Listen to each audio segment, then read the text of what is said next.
For the next week or so. Our overnights and mornings are cold. You still need a jacket and some layers, cover your ears, maybe some mitts. But our daytime highs are trending above seasonal with that bright sunshine.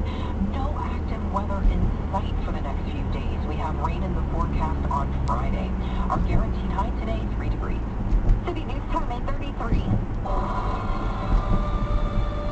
WB continued to investigate following a fatal collision on the 401 this morning. This three-vehicle collision happened at around 12:30 in the westbound lanes of the 401 near Thixon Road. One driver was killed and pronounced dead at the scene. Another driver was taken to hospital with minor injuries.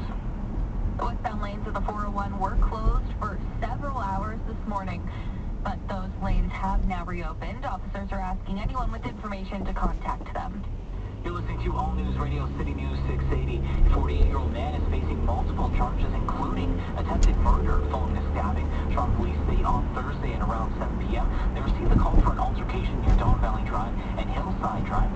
The victim and suspect allegedly got into a fight when the suspect pulled a knife and stabbed the victim multiple times. The victim currently remains in hospital with life-threatening injuries. Bassanio Bartley of Toronto is facing 3 charges, including aggravated assault and assault with a weapon. In the Middle East, an Iraqi militia official has hinted at a desire to de-escalate tensions there following retaliatory strikes launched by the United States against dozens of sites in Iraq and Syria used by Iranian-backed militias and the Iranian Revolutionary Guard. ABC's Selena Wang reports more strikes from the U.S. are expected. The White House is saying those strikes in Iraq and Syria were successful, but makes clear that this is just the beginning, with more strikes in the coming days. U.S. officials say the barrage has degraded, damaged the capabilities of these Iranian-backed militias, hitting targets they say were clearly connected to the attacks on U.S. forces in the region. The U.S. officials also add that the targets were chosen to avoid civilian casualties. The air assault was the opening salvo of U.S. retaliation for a drone strike that killed 3 American troops in Jordan last weekend.